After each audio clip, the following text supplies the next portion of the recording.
ಶ್ರೀರಸ್ತು ಮೇ ಶಸ್ತಂ ನಿಸ್ತುಲಾ ನಿಸ್ತುಲಾತ್ ಪುನಃ ವಸ್ತುನೋ ವಸ್ತುನೋ ನಿತ್ಯಂ ಸಮಸ್ತೌ ವ್ಯಸ್ತಯೋ ಗತಃ ನಮಃ ಪರಸ್ಮೈ ಪುರುಷಾಯ ಭೂಯಸೆ ಸದುದ್ಭವಸ್ಥಾನ ನಿರೋಧ ಲೀಲಯಾ ಗೃಹೀತ ಶಕ್ತಿ ತ್ರಿತಯಾಯ ದೇಹಿನಾಮಂತರ್ಧ್ರುವಾಯಾನುಪಲಭ್ಯ ವರ್ತಮನೆ ಭೂಯೋ ನಮಃ ಸದ್ವೃಜಿನಚ್ಛಿದೆ ಸತಾಮ ಸಂಭವಾಯಾಖಿಲ ಸತ್ವಮೂರ್ತಯೇ ಪುಂಸಾಂ ಪುನಃ ಪಾರಮಹಂಸ್ಯಾಶ್ರಮೇ ವ್ಯವಸ್ಥಿತಾನಾಮನುಮೃಗ್ಯದಾಶುಷೇ.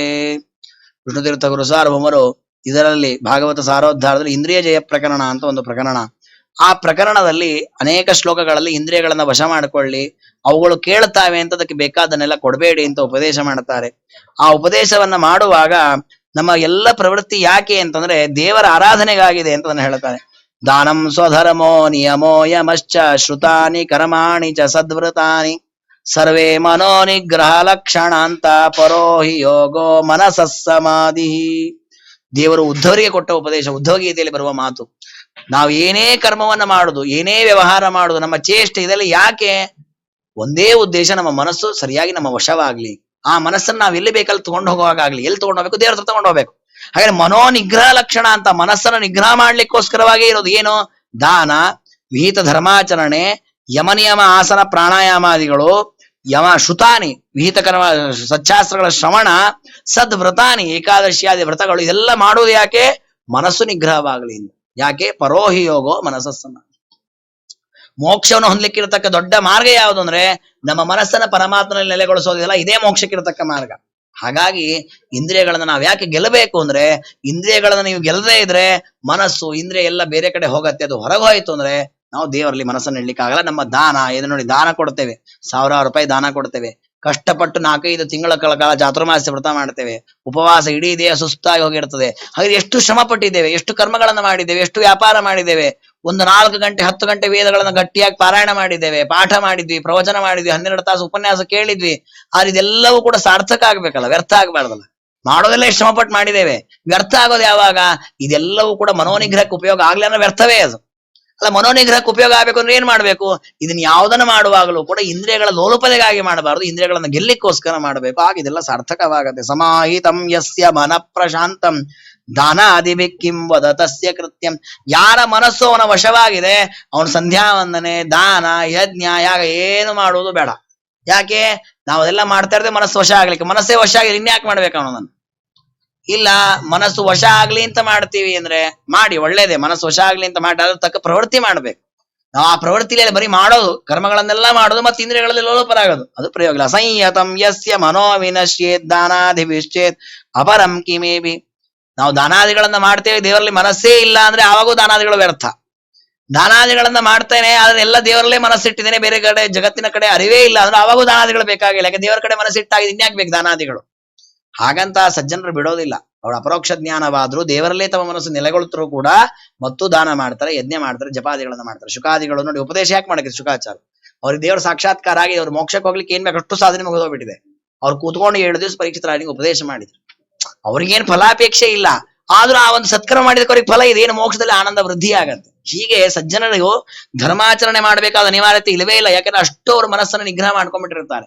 ಮನೋ ನಿಗ್ರಹ ಇಲ್ಲದೇ ಇದ್ದವರಿಗೆ ಧರ್ಮಾಚರಣೆಯನ್ನು ಶಾಸ್ತ್ರ ಹೇಳಿದ್ದು. ತಥಾಪಿ ಸಂಘ ಪರಿವರ್ಜನೀಯೋ ಗುಣೇಶು ಮಾಯಾರಚಿತೇಶು ತಾವತ್ ಮದ್ಭಕ್ತಿ ಯೋಗೇನ ದೃಢೇನ ಯಾವತ್ ರಜೋ ನಿರಸ್ಯೇತ ತಮಕ್ಕಷಾಯಂ.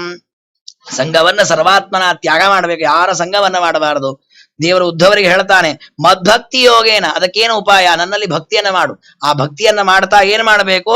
ತಮಕ್ಕಷಾಯಂ, ತಮಸ್ಸಿನ ಗುಣದಿಂದ, ರಜೋಗುಣದಿಂದ ಕೂಡಿರತಕ್ಕಂತಹ ಅಭಿಮಾನಾದಿಗಳು, ಸಂಘ, ದುಶ್ಚಟಗಳು, ಅದನ್ನೆಲ್ಲ ಕಳ್ಕೊಳ್ಳಿಕ್ಕಾಗುತ್ತೆ. ಯಥಾಮಯೋ ಸಾಧು ಚಿಕಿತ್ಸಿತೋ ನೃಣಾಂ ಪುನಃ ಪುನಃ ಸಂತು ಅತಿ ಪ್ರರೋಹನ್. ಹೇಗೆ ನಮ್ಮ ದೇಹದಲ್ಲಿರುವಂತಹ ರೋಗ, ಅದನ್ನ ಚಿಕಿತ್ಸೆ ಮಾಡ್ಬೇಕು ಸಣ್ಣದಿದ್ದಾಗ. ಚಿಕಿತ್ಸೆ ಮಾಡದೇ ಇದ್ರೆ ಮತ್ತೆ ಮತ್ತೆ ಅದು ತುರಿತೇವೆ, ಅದು ಜಾಸ್ತಿ ದೊಡ್ಡದಾಗದೆ ದೊಡ್ಡ ಗಾಯವಾಗಿ ನಮ್ಮನ್ನು ಪೀಡಿಸ್ತದೆ. ಈವಂ ಮನೋ ಅಪಕ್ವ ಕಷಾಯ ಕರ್ಮ. ಹಾಗೆ ಮನಸ್ಸನ್ನು ನಾವು ನಿಗ್ರಹ ಮಾಡದೆ, ಸಣ್ಣದಿದ್ದಾಗಿನಿಂದ ಆ ಮನಸ್ಸನ್ನ ಹತೋಟಿಗೆ ತರದೆ, ಅದನ್ನು ಸರಿಯಾಗಿ ವಶ ಮಾಡಿಕೊಳ್ಳದೇ ಇದ್ರೆ ಕುಯೋಗಿನ ವಿದ್ಯತಿ ಸರ್ವಸಂಗಂ. ನಾನಾ ವಿಧವಾದಂತಹ ಕುತ್ಸಿತವಾದ ಗತಿಯನ್ನು ಪಡಿಲಿಕ್ಕೆ ಬೇಕಾದ ದುಷ್ಟ ಸಂಘವಾಗತ್ತೆ. ಹಾಗೆ ಮನಸ್ಸನ್ನ, ಇಂದ್ರಿಯಗಳನ್ನ ವಶ ಮಾಡಿಕೊಳ್ಳಿ, ಅದನ್ನ ಜಯಿಸಿ, ಆಗ ನೀವು ವಿಜಯಿಗಳಾಗ್ತೀರಿ. ದೇವರನ್ನ ವಿಜಯ ಸಖ ಅಂತ ಕರೀತಾರೆ. ಅದನ್ನ ಹರಿಕಥಾನುಸಾರದಲ್ಲಿ ವ್ಯಾಖ್ಯಾನ ಮಾಡುವಾಗ ಸರ್ವ ಸಂಕರ್ಷಣರು ಹೇಳುತ್ತಾರೆ, ದೇವರು ವಿಜಯ ಸಖ ಅಂದ್ರೆ ನಾವೇನಂತೇವೆ? ವಿಜಯ ಅಂದ್ರೆ ಅರ್ಜುನರ ಸಖ ಅಂತ. ದೇವರ ಅರ್ಜುನರ ಸಖ ಹೌದೇ, ವಿಜಯ ಸಖ ಅಂತ ಯಾಕೆ ದೇವರನ್ನ ಕರೀತಾರೆ ಅಂದ್ರೆ, ಇಂದ್ರಿಯಗಳನ್ನ ಯಾರು ಗೆದ್ದಿದ್ದಾನೋ ಅವನು ವಿಜಯ ಅಂತೆ, ಅವನಿಗೆ ದೇವರು ಪ್ರೀತನಾಗ್ತಾನಂತೆ. ಬೇರೆ ಯಾರ ಮೇಲೂ ದೇವರು ಪ್ರೀತನಾಗಲ್ಲ. ಅದಕ್ಕೆ ದೇವರನ್ನ ವಿಜಯಸಕ ಅಂತ ಕರೆದದ್ದು. ಹಾಗಾಗಿ ನಾವು ಇಂದ್ರಿಯಗಳನ್ನ ಗೆಲ್ಲಬೇಕು, ಇಂದ್ರಿಯಗಳನ್ನ ಗೆಲ್ಲರಿ ಅಂತ ಈ ಉಪದೇಶವನ್ನ ಮಾಡಿದ್ದಾರೆ. ಈ ಉಪದೇಶ ಆದ ಮೇಲೆ ಮುಂದೆ ಇಂದ್ರಿಯಗಳನ್ನ ಗೆದ್ದಿದ್ದಕ್ಕೆ ನಮಗೆ ಬ್ರಹ್ಮೋಪದೇಶ ಪ್ರಾಪ್ತಿ ಆಗತ್ತೆ. ಅದಕ್ಕೆ ಮುಂದೆ ಬ್ರಹ್ಮೋಪದೇಶ ಪ್ರಕರಣ ಇದೆ. ಆ ಪ್ರಕರಣವನ್ನ ನಾಳೆ ದಿನ ತಿಳಿದುಕೊಳ್ಳೋಣ. ಇನ್ನು ಇದೇ ವಿಷ್ಣುತೀರ್ಥ ಗುರುಸಾರ್ವಭೌಮರ ಷೋಡಶಿ ಗ್ರಂಥದಲ್ಲಿ ಪರಮಾತ್ಮ ನಮಗೋಸ್ಕರ ಎಷ್ಟು ಅನುಗ್ರಹವನ್ನ ಮಾಡ್ತಾನೆ ಅಂತ ನಿರೂಪಣೆ ಮಾಡುವಾಗ ನಮ್ಮ ಭೋಜನಾದಿ ಪ್ರಕ್ರಿಯೆ ಹೇಗಾಗತ್ತೆ ಅಂತ ನಿರೂಪಣೆ ಮಾಡಿದ್ದಾರೆ. ಅದರಲ್ಲಿ ಒಂದು ಭಾಗವನ್ನು ನಾವು ನಿನ್ನೆ ಗಮನಿಸಿದ್ದೇವೆ, ಒಂದು ಭಾಗ ಬಿಟ್ಟಿದ್ದೇವೆ. ಯಾವ ಭಾಗ ಬಿಟ್ಟಿದ್ದೇವೆ ಅಂದ್ರೆ, ದೇವರು ನಮ್ಮ ಹೃದಯದಲ್ಲಿ, ನಮ್ಮ ದೇಹದಲ್ಲಿ ವೈಶ್ವಾನರ ರೂಪದಿಂದ ಆಹಾರವನ್ನು ಸ್ವೀಕಾರ ಮಾಡ್ತಾನೆ. ಹಾಗೆ ಸ್ವೀಕಾರ ಮಾಡುವಾಗ ದೇವರು ಆ ಆಹಾರಗಳನ್ನು ಸ್ವೀಕಾರ ಮಾಡ್ತಾನೆ, ತನ್ನ ರೂಪವನ್ನು ಸ್ವಾಕ್ಯರಸವಂತ ಅಂತ ತಗೊಳ್ತಾನೆ, ದೇವತೆಗಳೆಲ್ಲ ಅವರ ರೂಪಗಳನ್ನ ಕೊಡ್ತಾನೆ, ನಮಗೆ ಸ್ಥೂಲ ಪದಾರ್ಥವನ್ನು ಕೊಡ್ತಾನೆ.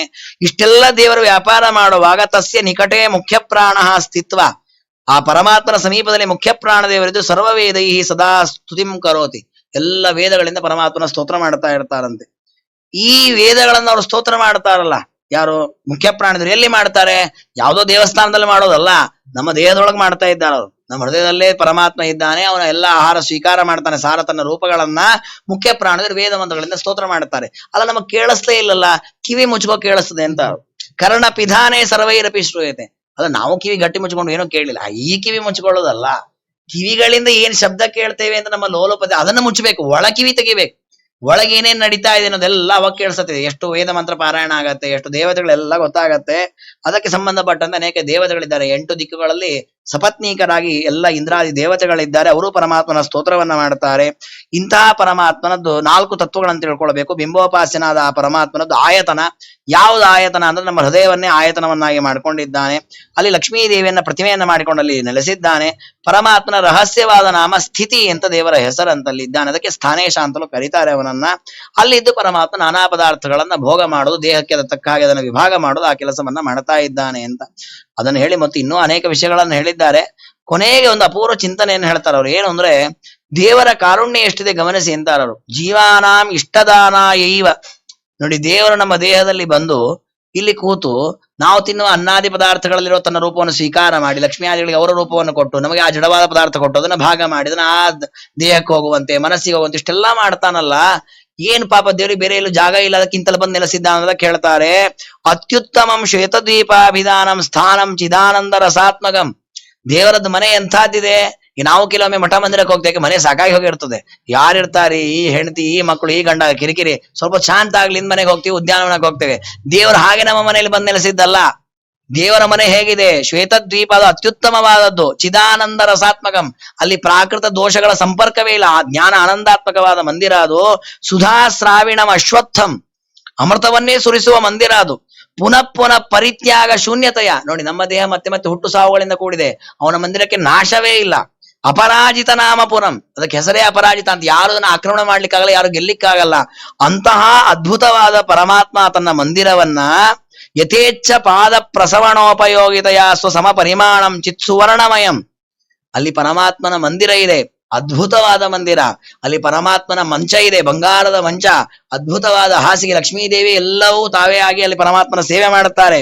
ಅಲೌಕಿಕ ಅನ್ನ ವಸನಾದಿ ವಿವಿಧ ಭೋಗ ಭವನಂ, ಅಲ್ಲಿರುವಂತಹ ಅನ್ನ, ಅಲ್ಲಿರ್ತಕ್ಕ ವಸ್ತ್ರ, ಅಲ್ಲಿರ್ತಕ್ಕಂತಹ ಆಹಾರ ಯಾವುದು ಲೌಕಿಕ ಅಲ್ಲ. ಅಮೃತ ಸ್ರಗುತ್ತಮ ಫಲಪ್ರಸವ, ಎಲ್ಲ ಅಮೃತಮಯವಾದದ್ದು, ಅಲೌಕಿಕವಾದದ್ದು. ಸರೋವರ ಇದೆ, ಅಲ್ಲಿ ಭವನ ಇದೆ.